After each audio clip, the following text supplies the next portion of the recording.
欢迎收看关键时刻，我是钟老和。当辉达入主 Intel， 这是一个半导体的前后霸主的史上合作。什么叫做美国大联盟？这就是美国的大联盟。而现在，川普就要靠这个美国大联盟，他要去征服全世界。征服全世界，我们都知道打仗你必须有大将军，这些大将军们会是谁呢？这些大将军们今天在川普去英国的国事访问，他全部都带了上去，包括辉达的黄仁勋，包括 OpenAI 的执行长奥特曼，甚至苹果的执行长库克，通通都在列。而其他包括像是 Meta 跟 Google。也全部都加入到了川普的行列，这是为什么？尤其 Google 之前因为伺服器这个所谓的浏览器的问题，被告了反垄断法，谁帮他解了套？就是川普帮他解了套。甚至 Meta 在对欧盟要课所谓的数位的关税的时候，他限数位服务税的时候。都是川普帮他们把前面的石头全部都搬掉，表示 Meta 跟 Google 也全部都加入进来了。而现在，川普甚至直接说：“我将坚决对抗那些攻击我们伟大美国科技公司的国家。”表示说什么？这就是所谓的美国大联盟。接下来，他要带着他们去征战全世界。而征战全世界的时候，我们都知道，打仗必须有军火库。军火库会是谁？你从昨天包括了黄仁勋跟陈立武的对话当中，你就能够窥探一二。他们不断提出一件事情：台积电的重要性。台湾的重要性，我们可以知道，包括从他们要合作的所谓 CPU 晶片里面，他特别有提到说，对我现在要帮这个所谓的辉达设置一个专属的 CPU 的晶片，但是这个晶片是要用台积电使用其矽晶圆的制造，表示说什么？今天你从晶片到资料中心，你要靠的是台积电，你要靠的是台湾，所以当今天川普说要去征服世界的时候，他们背后最大的军火商就是台湾。好，我们现在接到今天的来宾，第一位财经专家黄世聪，大家好；时事评论员张宇轩，大家好；资深媒体人吕国珍，大家好；资深社会记者林玉峰，大家好；专家林廷辉，大家好。好，稍后还有资深社会记者王瑞德会加入我们的讨论。世聪，我们刚刚看到了，我们刚刚也说到了，现在川普在英国的国事访问当中说了一句话，他对着下面的这些大佬们吱，兄弟们，我们要去征服世界啦！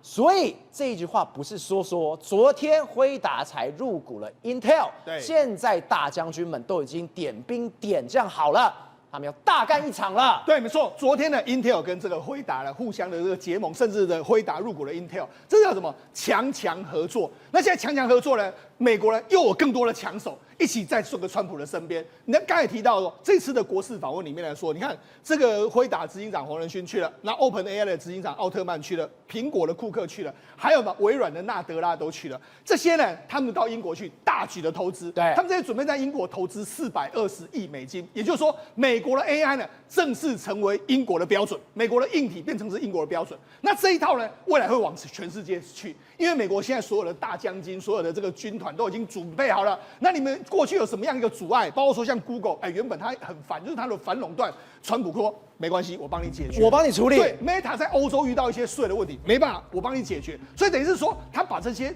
阻碍都推开之后，现在你们放手一搏吧。他说，你们现在正在征服全世界，也就是说，美国的科技产业还有美国的 AI 大军，准备在未来一段时间呢，疯狂的征战全世界，有点类似像当年的成吉思汗一样。所以是说，我们昨天看到一件事情，这是一个前后任哦，半导体的王者。我们都知道以前半导体的王者是什么？Intel 对，现在新任的王者叫做辉达，对，从来没有想过两个强联手，他们真的要去干嘞。对，没错，我们都说嘛，中国也是用这一套。中国说，我们要跟美国拼的话，我们要强联手这样。可是问题是，你知道这差在什么地方吗？中国的强联手是2只火鸡加在一起，他希望能够变成孔雀，但是没办法。但是美国是2只孔雀，它可能真的会变成凤凰啊。对，这完全是不一样的概念。为什么？因为它们含金量很高啊。你说 Intel，Intel 现在虽然说它现在是倒霉没有错，人家曾经是 CPU 的霸主，它曾经是全世界维持了20年的晶片的第一哥现在辉达是全世界的晶片一哥，2个前后任一哥结合在一起，这个是不容小觑其实所有的这个半导体的发明都跟 Intel 相关，等于是现在最强的2家公司整并在一起。对，这个对全世界来说威力非常非常巨大嘛。这也就是为什么昨天大家说哦，这个改变了全世界的晶片的版图的部分。那原本我们都很担心说会不会对台积电有影响，我昨天就讲嘛 ，Ben Gang 嘛，对，那果然证明就是这样。好，我跟他讲。辉达啦，它目前为止不是有自己的 CPU， 自己的晶片吗？对。但是你看它的 GB300，我们讲过 GB300就是一个 CPU 加上一个 GPU， 然后再加上 HBM， 这样组成了一个所谓 GB300， 在一个平台上面组成晶片，对不对？那你知道吗？辉达当然可以自己生产 CPU， 它自己有能力。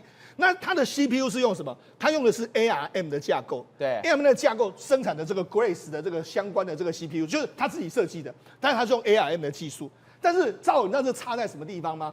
这个 Intel 呢，它过去用的是 X86 的这个架构。那 X86 的架构跟 ARM 的架构呢，两个差在什么地方 ？X86 的架构呢，效能运算比较快哦。也就是说，我们过去我们电脑都是用 X86 的，对，它运算速度很快。但是这几年你会发现到有另外一种比较省电的，它就是 ARM 的，ARM 的是比较省电，但是 X86 呢是运算速度很快。那赵，我问你。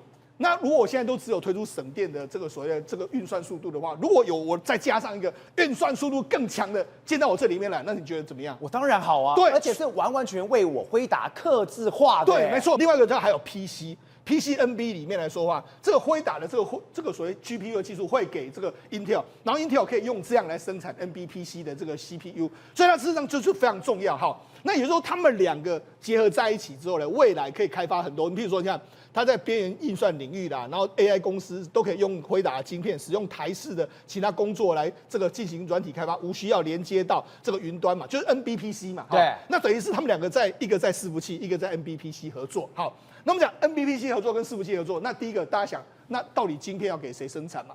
他们昨天后来呢，陈立武就是 Intel 的执行长，他还说。我非常敬重这个张忠谋董事长，我也非常敬重魏哲嘉。那我们未来会跟台积电紧密的合作，也就是说，他们未来采用 Intel 设计的定制款的这个辉达 CPU， 将由台积电使用其新晶圆制造，然后再到这个 Intel 的这个厂进行封装。所以就是说，制造还是在台积电。所以不管怎么样，你绕到最后。你还是需要台湾，你还是需要台积电帮你做的。对，那我就讲，除了这么强整并之外呢，这几天的时候，川普当然人在英国嘛，人在英国非常开心嘛，他跟这个英国的首相施凯尔他们签了一个叫科技繁荣协议。那科技繁荣协议是什么呢？我们知道说，事实上过去一段时间，川普到各国访问的时候都是拿订单，对，比如说你看他到卡达到哪里去，就是你要投资我多少美国吧，好几千亿的撒。大家这一次到英国是很特别哦，他们是美国厂商要投资英国，前后一共高达1500亿英镑左右的一个数字。那其中他们里面来说，他们两个国家要做什么？两个国家未来在共同推动人工智慧的这个开发，扩大量子运算技术的运用这样一个状况，还有民用核能的这个状况。民用核能是什么意思呢？就英国会开始广盖这个 SMR 的这个小型核电。那小型核电就是谁？英国投资，然后由这个 SMR 呢是由美国技术给我。那我这么多电力要做什么呢 ？for AI 使用。这个那 AI 使用是谁呢？谁来投资呢？就由微软、Google 还有辉达等等要投资英国，大概约莫310亿英镑，包括420亿台币，420亿美金左右。所以他现在根本是把美国的 AI 的标准直接输入到了英国去，是。结果英国只是第一站，对，未来你全世界没错都要用我们美国 AI 的标准，就是把这个模型往外打。你看，用美国的 AI， 对不对？加上你电力是用什么？美国的 SMR， 对，这是整套输出的给你啊，所以这个就是美国的 AI 的整套的输出影响力，在影响全世界。好，那我们跟他讲，事实上目前为止来说，我不是说吗？有 Google、微软，还有包括说像这个所谓的这个辉达。微软要招一个叫220亿英镑，然后这一个状况，然后辉达要部署12万颗的这个 AI。好，那我们先跟他讲，微软300亿的美金的投资计划，一半呢将投入这个当地的云端跟 AI 基础建设，然后要部署在2.3万颗的辉达的这个 GPU， 然后 OpenAI 也说我要投资在8000颗的这个 GPU， 后续要扩充到31000颗。对，然后辉达也说我要扮演一个重要角色，他要部署12万颗的这个 Blackwell 系列的晶片。所以你知道事实上，他们等于全部都到英国去，把英国的 AI 基础建设把它建好。那应该就现在建好之后，那我跟大家讲，谁要建？那当然是台湾厂商要扮演一从个非常晶重要的角色。片你要我们台湾，现在连数据中心谁要建也是我们台湾。好，我跟他讲，譬如说这个就算得非常清楚嘛。辉达跟超微的 GPU 来说的话，最后都是我们台湾制造，对，包括说台积电、日月光、细品，还有这个晶圆店，然后我们把它组装成这个所谓伺服器，包括散热啊、这个电源啊，很多都是台湾的供应链，还有包括组装里面的鸿海、广达、微影、伟创、英业达等等这些全部都是台湾做的，所以等于是说，其实呢，英国的订单事实上好到台湾，所以为什么台湾的股市呢，在最近几年能够创下新高，就是这样一个局面。好，那我跟他讲。事实上，这些东西来说，到底对台湾帮助多大？那微软明年呢、它除了在英国的这个220亿英镑的投资之外，它明年在美国本土，你看，这是《华尔街日报》的报道，他说呢，微软揭晓全球最先进 AI 数据中心的这个规划，他要怎么样呢？他准备要花33亿美金左右，他建一个在这个威斯康星州建一个叫 Fairwater 的这个公平水的这个一个所谓伺服器的这个中心。好，那这个土地呢，说来跟台湾有点关系啊。赵和，你知道，他这个威斯康星的土地是从哪里来？从哪来？从富士康来的。真的假的？就红海来的。红海过去在圈了地，那圈了地之后呢，他这个盖的不是很顺嘛，他也转成这个小型支线的中心。那后来呢，微软就说啊，那干脆好了，那我把这个土地买下来就好了。好，那我们就讲，事实上根据这个微软的规划，它有三栋大楼哈，然后总面积是120万平方英尺，然后可以容纳数十万颗的这个 GB200还有 GB300的这个中心哈，然后这里面来说话，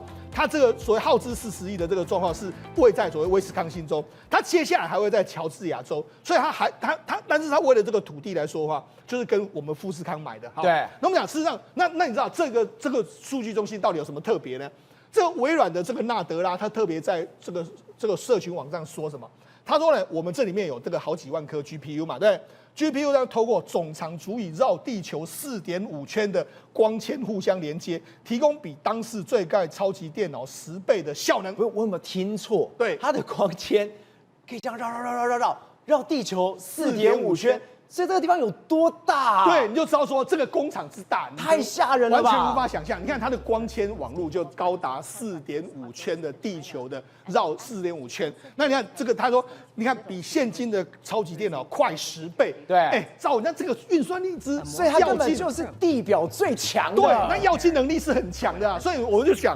中国这几天不是在吹说，哎，我们的算力什么几倍？哎，人家明年弄出来是你最强超级电脑的10倍，一口气要升10倍。那我跟他讲，那跟谁有关？后面又是台湾的厂商。我刚才讲到，我们在英国拿到订单的，现在在美国通通都有，也都是一模一样。这个名单再复制再贴上，所以这也是为什么台湾会那么强的最重要的原因。好，那我就讲。我就说，这个川普为什么会说，你们开始去征服全世界吧？他似乎是没有把中国放在眼里啊。那中国难道就真的没有他那么厉害吗？他们怎么可能？对，你看中国最近不是这样，把马云找回来了，阿里巴巴也说我要砸好几百亿美金啊，然后就说什么，我们现在中国也不要买辉达的晶片了，我们要用自己的这个晶片啊，对。然后甚至还有一个消息是，中芯国际就是他们的晶圆代工，用他们自己本土的这个 DUV 在生产这个晶片，哇，你看起来好像是他们的这个运算力有可能会追上啊。但问题是，赵你知道他们问到什么问题呢？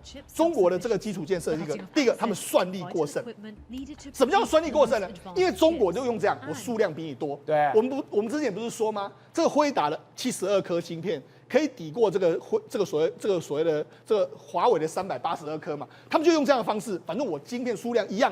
跟我用82颗对比你72颗，我算力一样。那我堆的比你更多的时候，那我算力是比你更强。我就用量来拼。对，用量来拼。可问题量来拼的时候，什么问题呢？照了一颗一颗的 IC 都需要用电。对，你的 IC 数量越多，你用电量更大。没有电了。对，你用量更大的时候，你就是效率就会很低落啊。然后你用这么多晶片的时候，因为有时候我跟你讲，中国现在是遍地开花。对，我跟你讲，什么叫遍地开花？它有的厂商用华为的晶片，有的厂商用这个阿里巴巴的平头哥，那有的用寒武纪，那有的用什么穗源科技，大家用的不一样的时候，没有整合在一起。你看美国全部都是用辉达晶片，它的整合更有效率。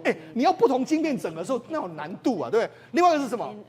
因为呢，中国的算力的时候，它没有软体。我们知道，事实上这个辉达很厉害，就是它有CUDA的这个软体，它可以让这个算力的更加透过软体的让这个算力更加整合。对中国没有这一套，所以他们等于是一直玩到最后呢，中国的这个 AI 的这个所谓的他们的语言模型又一大堆，所以等于是中国投资太多，然后又没有效率，这样我想他绝对不太可能是美国的对手，他在总算力真的会赢。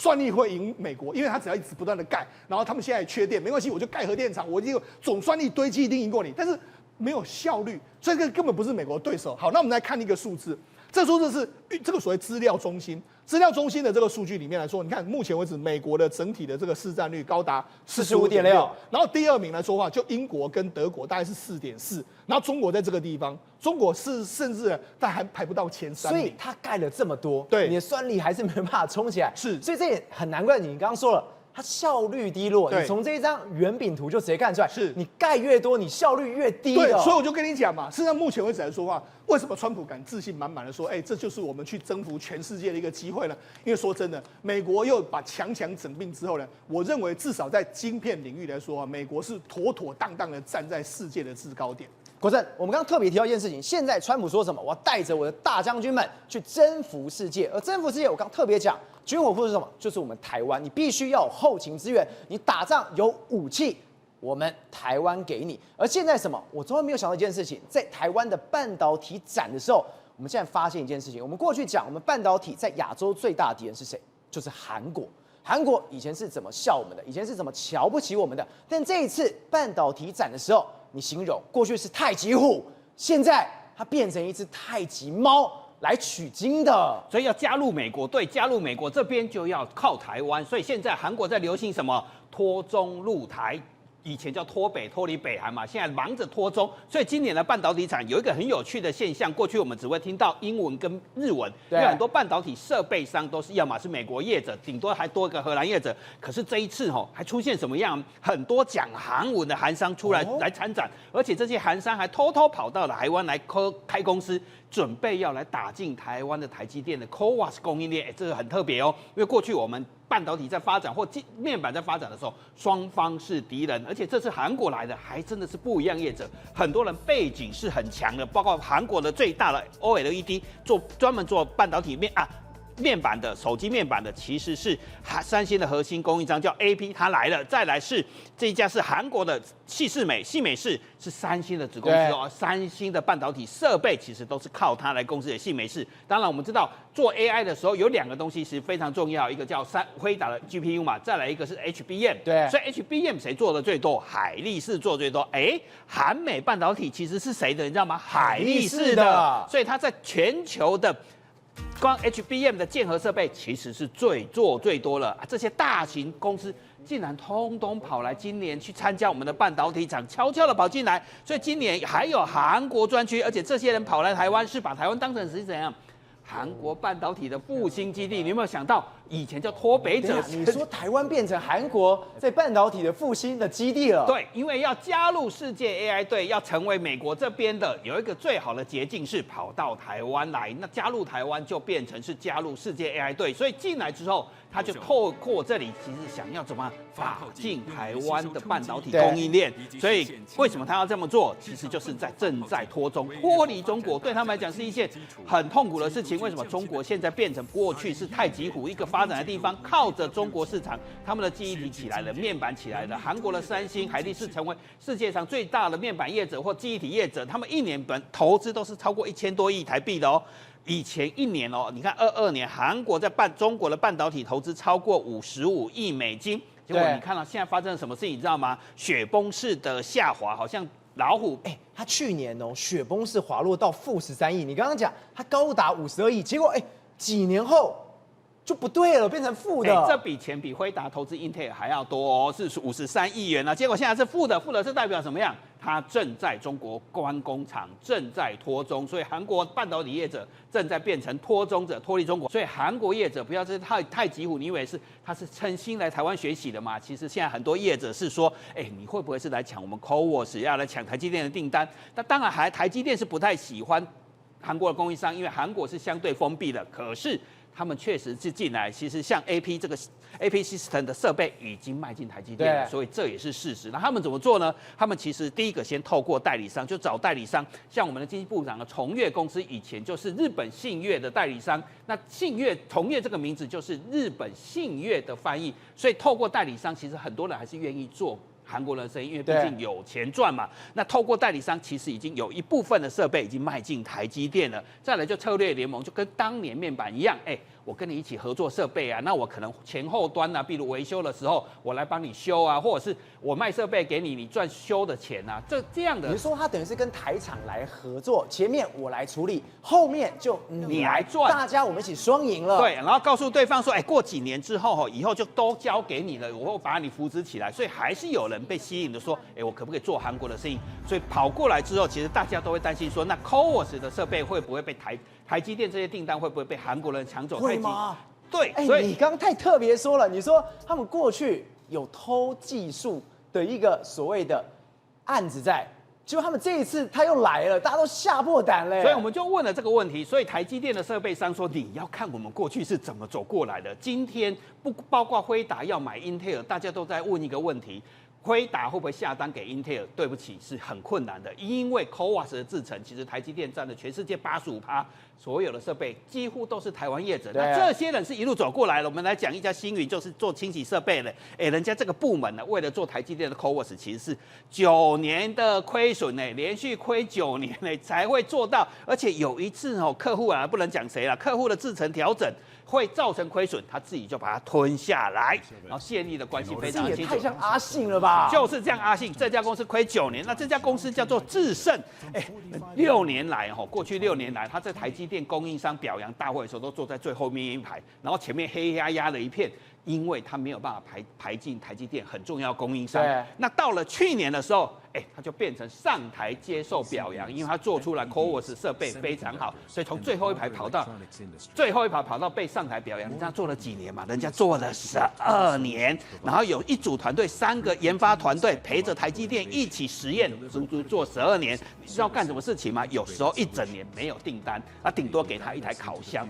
撑了太惨了，撑12年，3不5时才有3年5年才有个烤箱，是这样一路陪他12年把 CoWoS 做出来了。不过我这里要解释啊，其实台积电在走 CoWoS 的时候也很辛苦，人家1年只有50片的订单，所以刚开始的时候也确实接不到订单，所以就是因为这紧密的关系，所以台湾其实不怕被偷，但是还是要小心啦，因为毕竟我们 GDP 超越韩国了，韩国也知道问题在哪里，所以它是保足了全境，可能会追上来。廷尉，我们刚刚讲到什么？川普现在用 AI 带着他的将军们来征战全世界。除了 AI 之外，军事更是一个非常重要的一环。结果今天川普也在英国的时候讲一句，哇，大家全世界傻了。川普，你说真的假的？他竟然说了什么？他要把中东在这个阿富汗的巴格兰基地收回来。我想说，你是要再重新介入中东吗？结果我问你之后，你说没有。还有打的是中国，对，你知道这个巴格兰基地在阿富汗境内，本来当时拜登政府不是撤军阿富汗了吗？撤军阿富汗，当时被大家骂翻了，就说你怎么好像抛弃中东了？随即来讲的话，塔利班政权就是怎么掌控了整个阿富汗。结果你知道，中国王毅还有习近平，他们不是去巴结这个塔利班政权大家说曾几何时，你怎么中国跟这个所谓的恐怖分子站在一起？结果今天很奇怪。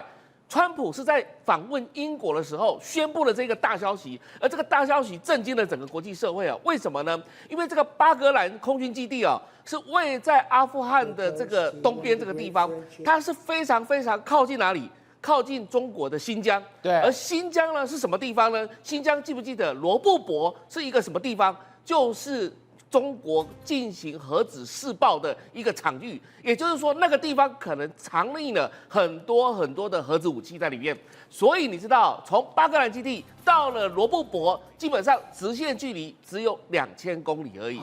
也就是说，只要美国的轰炸机从巴格兰基地一起飞的话，1小时之内就可以抵达罗布泊这个地方。对，换句话说，没事，你川普干嘛搞这个东西？其实说真的你虽然带领了这 AI 团队在英国访问，然后要建构整个 AI 的这个供应链的体系，但是呢，其实川普没有忘记我要怎么包抄中国，而这个包抄中国不是只有在 AI 这个部分而已哦，在军事上他也在做同样的事情。那我们知道说，塔利班政权哦，现在不是跟中国走很近吗？对。那后来塔利班政权会不会交给川普呢？我相信哦，塔利班政权绝对会的。为什么？假的啦！因为各位知道塔利班政权怎么出来的？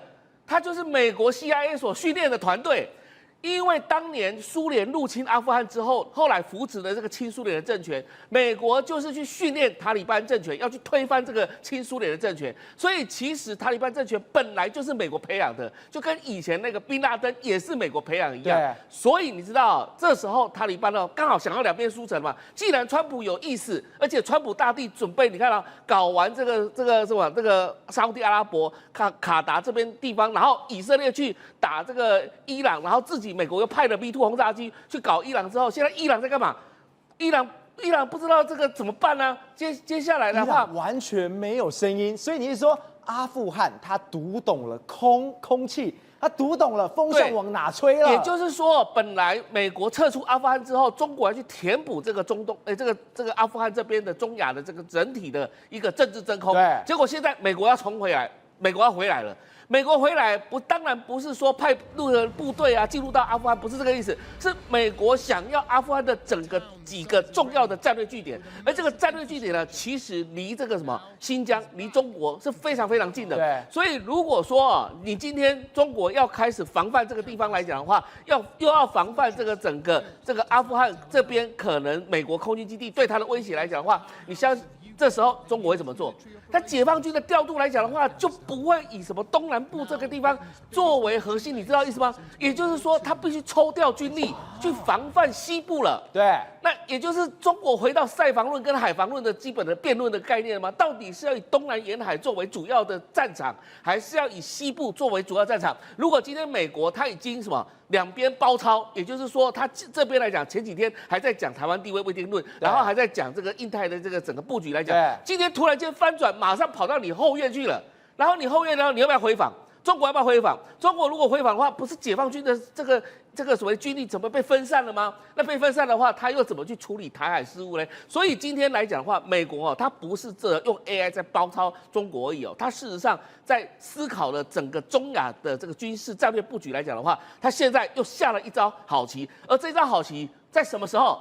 就在川习准备要通电话之前，我今天就给你搞这一招，下马威，就给你下马威。那你习近平今天还跟我谈台湾问题吗？今天晚上还要谈新疆问题要不要谈？你这个罗布泊的这个核设施，你干嘛没事在我的后院摆一个军事基地就在那边？所以其实川普都在创造议题之外，另外也要教训中国，让中国知道说美国是玩真的，不是玩假的。宏观取材，厘清真相，犀利精准，深入剖析，时刻掌握关键，新闻时事不漏接。老时段，新气象，我是钟浩和，关键时刻2.0，全新出击。